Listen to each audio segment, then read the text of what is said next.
Apa sih sebenarnya rahasia di balik kesuksesan para wirausahawan miliarder?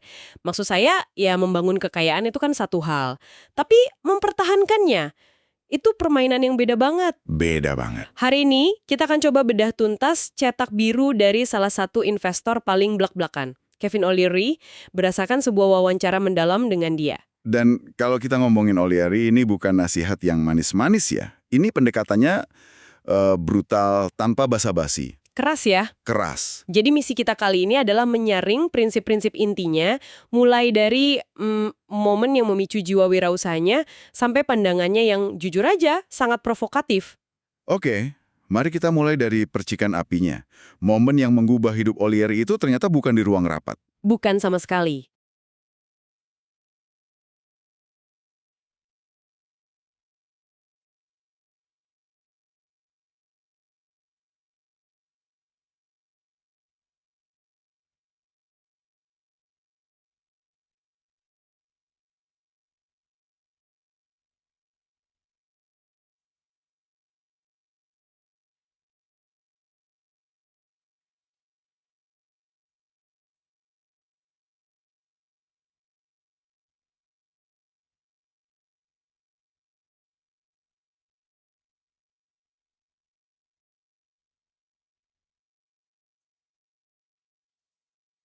Bukan juga pas dia dapat untung besar, tapi di tempat yang paling gak terduga. Sebuah toko es krim, bayangin, ini hari pertama dia kerja, Hari pertama.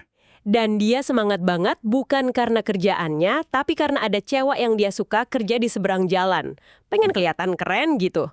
Nah, itu dia. Tapi, manajernya datang dengan tugas yang sama sekali nggak keren. Hah? Iya. Manajernya nunjuk ke lantai terus bilang, lihat permen karet yang nempel di lantai keramik itu, bersihin. Lantainya lengket, kotor. Dan O'Leary yang masih muda ini, yang mau bikin cewek itu terkesan, Langsung nolak. Dia bilang, Anda mempekerjakan saya sebagai penyendok es krim, bukan pembersih. dan detik itu juga dia dipecat. Selesai. Tamat riwayat karir es krimnya.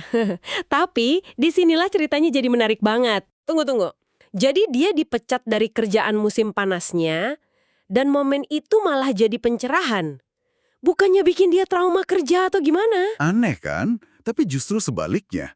Buat O'Leary, momen itu kayak disambar petir. Dia pulang ke rumah, ayahnya ngasih nasihat yang sangat mendasar. Gimana tuh nasihatnya? Ayahnya bilang, di dunia ini cuma ada dua jenis orang. Mereka yang punya toko, sama mereka yang ngebersihin kotoran dari lantai. Kamu harus putusin mau jadi yang mana. Wow, keras tapi kena banget. Tepat. Disitulah O'Leary memutuskan, oke, saya nggak akan pernah lagi ada di posisi di mana orang bisa nyuruh saya ngebersihin kotoran. Saya mau jadi pemilik toko. Jadi buat dia, kewirausahaan itu bukan soal uang. Bukan soal tumpukan uang atau mobil mewah. Dia bilang ini soal kecintaan abadi pada kebebasan. Kebebasan buat ngendaliin nasibnya sendiri. Tapi dia juga realistis soal ini kan. Dia nggak merasa semua orang harus jadi pengusaha. Sangat realistis, bahkan mungkin kedengaran pesimis.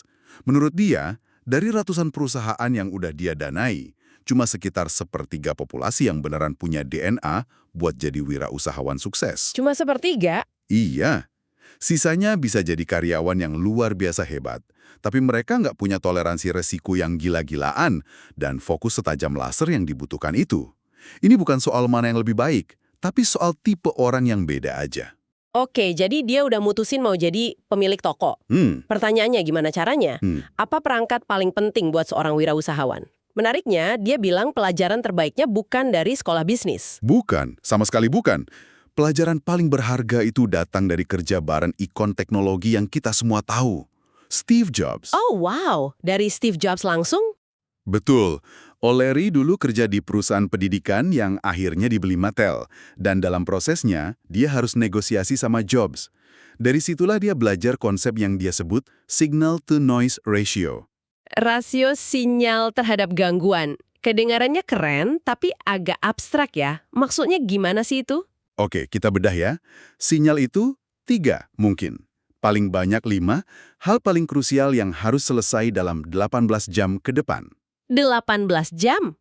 Bukan minggu depan. Bukan minggu depan, hari ini. Ini hal-hal yang beneran bakal bikin bisnis maju. Nah, gangguan atau noise itu segala sesuatu yang lain. Email nggak penting, rapat nggak produktif, notifikasi sosmed, semuanya. Jadi ini soal prioritas yang ekstrim ya? Ekstrim, itu kata yang pas. O'Leary melihat Jobs itu operasinya di rasio 80% sinyal, 20% gangguan.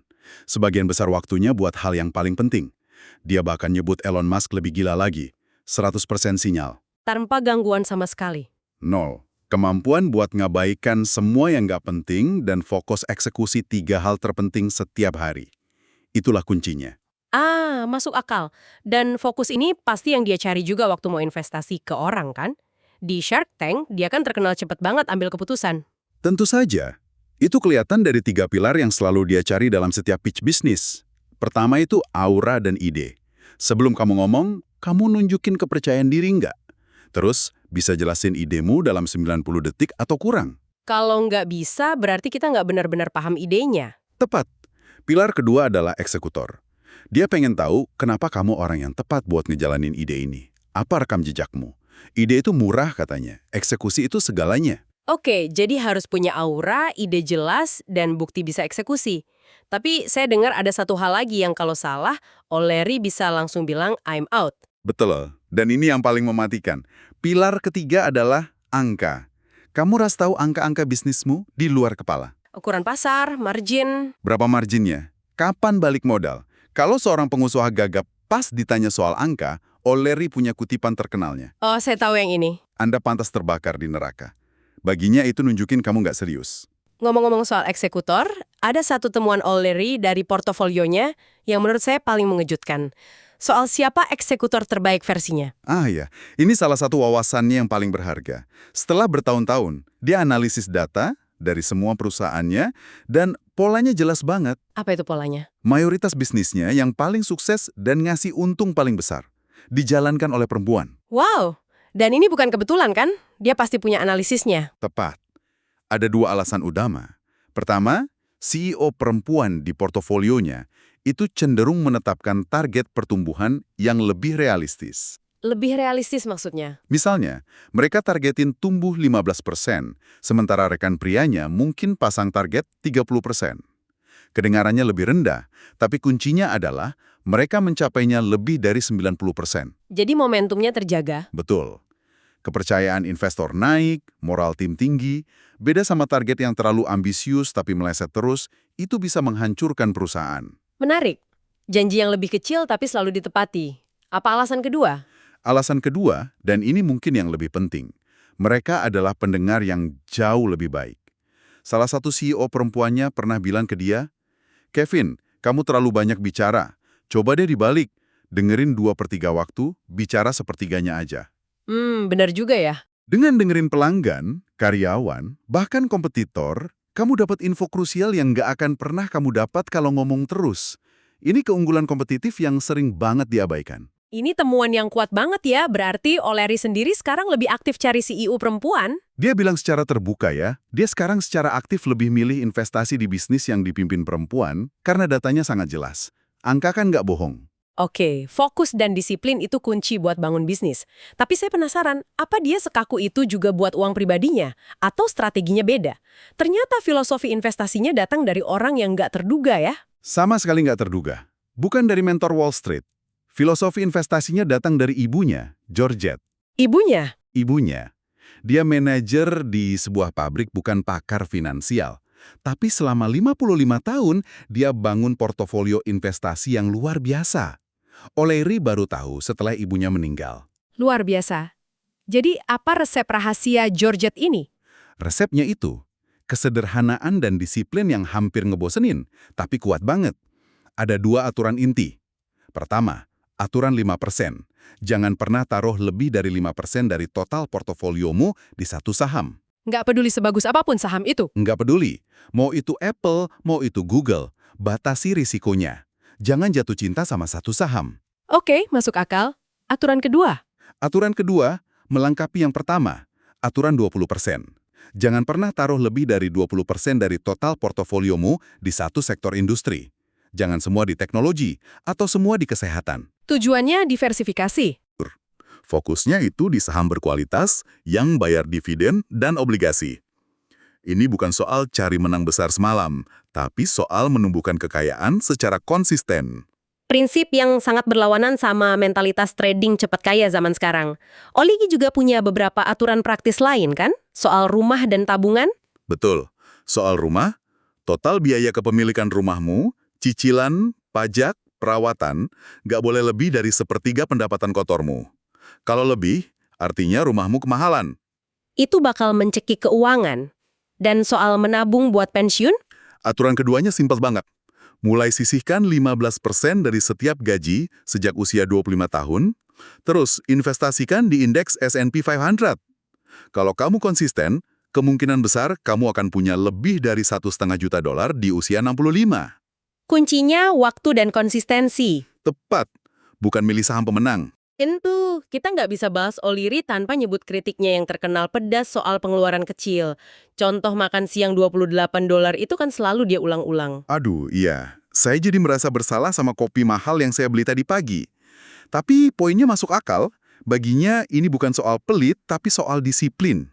Setiap dolar itu berarti. Setiap dolar yang nggak kamu habiskan buat hal sepele adalah dolar yang bisa diinvestasikan dan bekerja buat kamu selamanya. Kekayaan itu, katanya, akumulasi dari ribuan keputusan disiplin kecil setiap hari. Oke, kita udah bahas bisnis, investasi, tapi ada satu lagi nasihat O'Leary yang menurut dia jauh lebih penting dari semua itu. Dan ini jujur awalnya saya kira dia bercanda. Saya tahu yang ini. Ini bagian yang paling kontroversial. Soal pasangan hidup kan? Betul, dia bilang dengan yakin, keputusan finansial terpenting yang pernah Anda buat adalah dengan siapa Anda menikah. Gila kan? Ini kedengarannya nggak romantis banget. Nggak romantis sama sekali. Gimana bisa pernikahan jadi keputusan finansial nomor satu? Mungkin nggak romantis, tapi logikanya kalau dari sudut pandang finansial murni, kuat banget. Pertama, dari sisi negatifnya.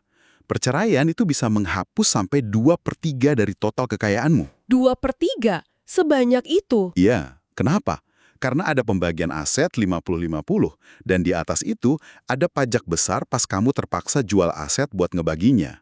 Itu pukulan ganda yang bisa menghancurkan kerja keras seumur hidup. Oke, itu dari sisi buruknya. Tapi ada alasan yang lebih mendasar kan, bukan cuma soal perceraian. Betul, alasan yang lebih mendasar, dan ini dari riset pengacara perceraian top. Penyebab utama perceraian itu ternyata bukan perselingkuhan. Bukan selingkuh, jadi apa dong? Penyebab utamanya adalah stres finansial.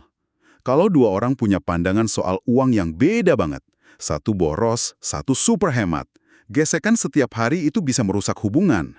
Dia bahkan sampai bikin semacam red flag finansial pas kencan kan? Benar. 5 bahasa cinta uang versinya O'Leary.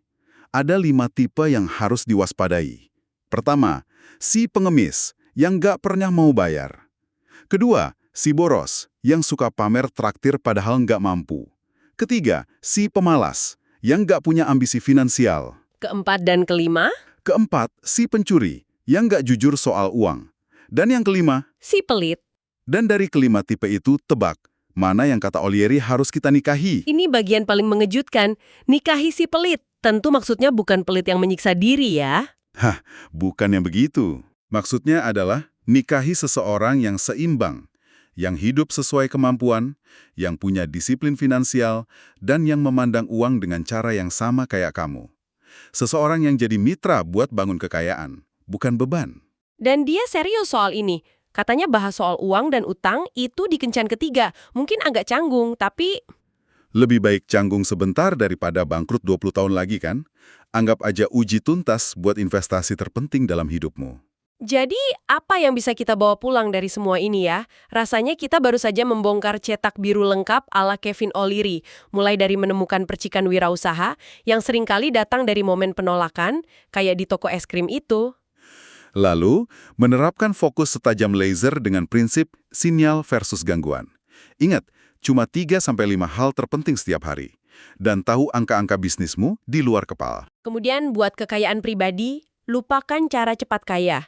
Terapkan disiplin, diversifikasi ala George O'Leary yang mungkin ngebosenin, tapi efektif. Jangan taruh semua telur dalam satu keranjang. Dan yang terakhir, sadari bahwa orang yang kamu pilih sebagai pasangan hidup adalah mitra bisnis terpentingmu. keselarasan nilai finansial itu fondasi kesuksesan, atau sebaliknya, sumber kehancuran? Sebagai penutup, kami ingin meninggalkan satu pertanyaan terakhir buat Anda renungkan. O'Leary kan sangat mengagumi fokus absolut Steve Jobs, yang bahkan nganggap keramahan itu gangguan. Betul. Tapi di sisi lain, dia juga bilang manajer dan CEO terbaik di portofolionya itu orang-orang yang eklektik. Maksudnya gimana tuh, eklektik? Mereka itu orang yang punya hobi dan minat di luar pekerjaan. Ada yang hobi fotografi, main gitar, bahkan ngoleksi kristal. Nah, ini kan jadi paradoks yang menarik. Bener juga. Apakah kesuksesan sejati itu datang dari fokus total yang menyingkirkan semua hal lain dari hidup? Atau justru datang dari keseimbangan tak terduga antara disiplin kerja yang keras dan kehidupan pribadi yang kaya yang justru ngasih perspektif baru? Sebuah pertanyaan yang bagus untuk dipikirkan. Di mana letak titik keseimbangan yang pas antara sinyal dan kehidupan? Mungkin jawabannya beda buat setiap orang. Coba pikirkan, gimana ini berlaku dalam perjalanan Anda sendiri?